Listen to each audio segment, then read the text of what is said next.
moment où j'enregistre cet entretien, il y a 2 films qui me manquent, c'est celui d'Abdelatif Kechiche, Mektoum My Love, que j'ai pas encore vu, et celui d'Elias Suleiman, qui est un metteur en scène palestinien que j'aime beaucoup, qui avait fait Intervention divine, et qui est en compétition cette année avec It Must Be Heaven.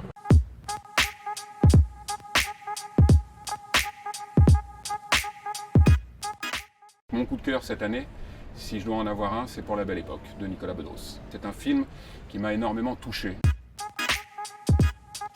Toujours très difficile de décerner une palme d'or, et ça va être compliqué je pense pour Alejandro González Iñárritu et son jury, mais il y a 2 films je trouve qui sortent du lot, c'est Les Misérables, film français de Lajli que j'aime énormément, et puis Parasite, film coréen de Bong Joon-ho. Je pense qu'un de ces 2 films-là aura une palme d'or et l'autre le Grand Prix.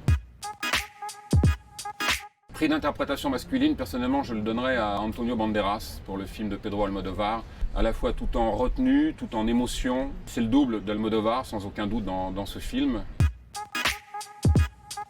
Je dis Cocorico parce que j'aime énormément la prestation de Virginie Efira, malgré le fait qu'elle soit d'origine belge, parce qu'elle tourne tellement en France, on va dire qu'elle est française. J'hésiterais entre Virginie Efira dans Sibylle, ou alors, et pardon Léa Seydoux, un double prix d'interprétation, non plus pour La vie d'Adèle, mais pour le film d'Arnaud Desplechin, Roubaix, une lumière, où je trouve que la prestation de Léa Seydoux de Sarah Forestier est remarquable dans ce film.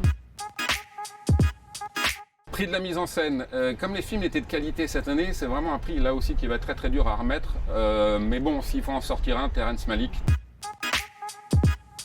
Pour moi cette année c'est le Tarantino, il y avait une très grosse attente autour de ce film qui Once Upon a Time in Hollywood, qui est censé rendre hommage au cinéma. J'ai trouvé ce film lent, long, balbutiant. Heureusement, il y a les prestations de Brad Pitt et Leonardo DiCaprio qui sont remarquables et qui heureusement amènent au film un petit plus. Voilà. Après, moi, je trouve que à travers ce film, Tarantino est très donneur de leçons et en plus, un petit peu comme il l'avait fait dans Inglourious Basterds, il revisite justement l'histoire et moi, ça me gêne terriblement. Donc, en plus du film que je trouve pas terrible, il y a ça. Donc voilà, ça a été pour moi une grosse déception.